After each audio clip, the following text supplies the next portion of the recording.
قلم اور ڈائری سے کیسے پلاننگ کریں اگر کوئی ہدف بناتا ہے؟ مثال کے طور پر ہدف یہ بنایا کہ گاڑی لینی ہے. ابے ہدف تم ہی غلط بنا رہے ہو. گاڑی لینی ہے میں نے, یہ کوئی ہدف ہے؟ یہ پلاننگ کرنی ہے تو رہنے دو بھائی, ڈائری وائری خام خام میں ضائع ہوگی. آپ یہ پلاننگ کرو کہ میں نے کیسے اسٹیبل ہونا ہے, اپنے پاؤں پہ کیسے کھڑے ہونا ہے. اس کے بعد پھر آدمی سوچتا ہے جب پیسے آتے ہیں تو کیا کروں, گاڑی خریدوں یا رکشا خریدوں, کیا خریدوں میں. پہلے سے ہی گاڑی کو پلاننگ کا حصہ بناؤ گے, یہ تو بیوقوفوں والی پلاننگ ہو گئی. نہیں, بات تو نہ ہوئی ہے. تو اصل جو پلاننگ کرنی ہے, گاڑی کیوں لے رہے ہو آج کل؟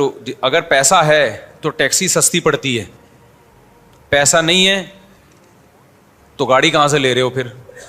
سمجھ رہے ہو؟ تو پہلے تو یہ پلاننگ بناؤ گاڑی لے کیوں رہا ہوں میں. مجھے تو ضرورت تھی گارڈ کے لیے, گارڈوں کو میں کہاں موٹر سائیکل پہ بٹھا کے لے جاتا.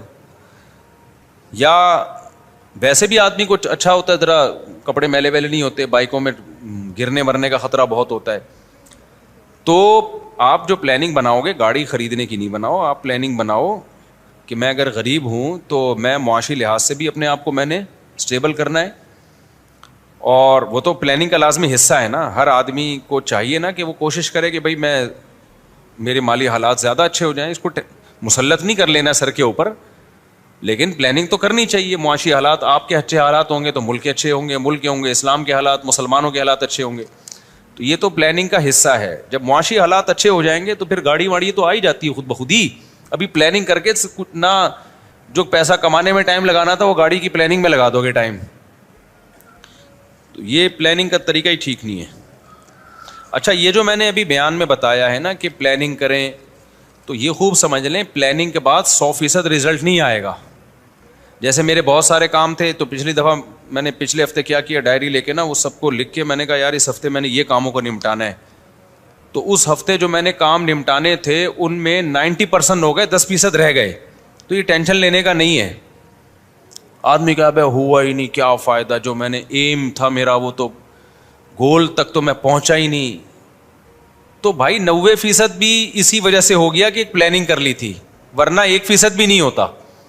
تو ضروری نہیں ہے کہ آپ پلاننگ کرو تو رزلٹ 100% اس کا پورا ہے. 90% بھی آ جائے, کوشش 100% کی کرنی ہے تو 90% بھی آ جائے بہت ہے. جو 10% رہ گیا اس کے دوبارہ پلاننگ کر لو. اب میں جو اس ہفتے جو میں نے کام کمپلیٹ کرنے تھے وہ 90%, بلکہ 90 بھی نہیں 95% ہو گئے, 5% رہ گئے.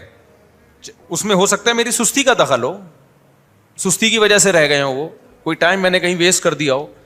تو 5% کے لیے دوبارہ پلاننگ کر لو بھائی, اس کو 2 دن میں نمٹا دینا ہے, ٹھیک ہے نا. تو یہ کوئی بات یہ ہے کہ پلاننگ تو کرو نا, ورنہ جب پلاننگ کے بغیر ہوگا تو 5% بھی نہیں ہوگا کام, سوچتا ہی رہے گا اور مر جائے گا. فرشتہ آئے گا بولے گا چل بھائی پتلی گلی سے نکل. آدمی کہے گا بھائی ابھی تو میں نے مرغیوں کو انڈوں پہ بٹھانا ہے, ابھی تو میں نے جو ہے وہ کتا نکال کے بکری پال لی ہے اس کی جگہ, ابھی تو میں نے انگلش سیکھنی ہے, ابھی تو میں نے بزنس. فرشتہ کہے گا پتلی گلی سے نکل, صحیح ہے نا, مرے گا اب تو شوگر سے مرے گا. آپ کہو ابھی تو اصل میں کولڈ ڈرنک چھوڑنی تھی. آپ دیکھنا ضروری ہے یا ایک مالی خدمت کرنا, ان کی مالی خدمت زیادہ ضروری ہے. اگر ان کو مالی خدمت کی ضرورت ہے حج سے زیادہ علاج کے لیے, اور کوئی مناسب گھر چاہیے جہاں وہ سکون سے زندگی گزار سکیں, تو پھر حج پہ ان چیزوں کو ترجیح دینی چاہیے. حج کرا دیا, اس کے بعد کھانے کو روٹی ہے نہیں ان کے پاس, علاج کے پیسے نہیں ہیں, وہ یہ فطرت سے بغاوت ہو جائے گی نا. کیسے حج کروائیں؟ پلاننگ کریں اگر پیسہ جمع نہیں ہو رہا. پلاننگ اس چیز کی کیا کرو, میں پہلے بتا رہا ہوں جن چیزوں میں پیسہ خرچ ہوتا ہے نا, تو پہلے پیسہ کمانے کی پلاننگ کیا, وہ ڈائریکٹ حج کی نہیں کر لیا کرو. مثال کے طور پر آپ نے حج کی پلاننگ کر لی, پیسہ ہے نہیں آپ کے پاس, پھر آپ نے اس میں کہا اتنے پیسے کماؤں گا, 10-15 لاکھ کما لیے, تو 10-15 لاکھ کما کے آپ ایک دم حج پہ لگا دیے, تو آپ کی تو پھر ساری زندگی مسائل میں گری رہے گی. تو پہلے آپ اسٹیبل ہو جاؤ, اس کے بعد پھر آپ نے یہ کرنا ہے کہ اب میں نے حج کرانا ہے یا گاڑی خریدنی ہے یا کیا, اس کے بعد آپ صحیح فیصلہ کر پاؤ گے. آپ سمجھتے ہو کہ نہیں سمجھتے؟ ہاں, جس کے پاس پیسہ ہے وہ حج کی پلاننگ کرے, پیسہ نہیں ہے تو پہلے پیسے کی پلاننگ کرو, اس کے بعد پھر آپ فیصلہ کر پاؤ گے کہ حج زیادہ امپورٹنٹ ہے یا گھر زیادہ امپورٹنٹ ہے یا صحت زیادہ امپورٹنٹ ہے یا اس پیسے کو کاروبار میں لگانا زیادہ امپورٹنٹ ہے. اگر حج فرض ہو جائے پھر تو فرض ہی پہلے ادا کرنا ہے, فرض نہ ہو تو اس کی بات کر رہا ہوں میں, اور اگر پیسہ ہے پھر حج کی پلاننگ کرو.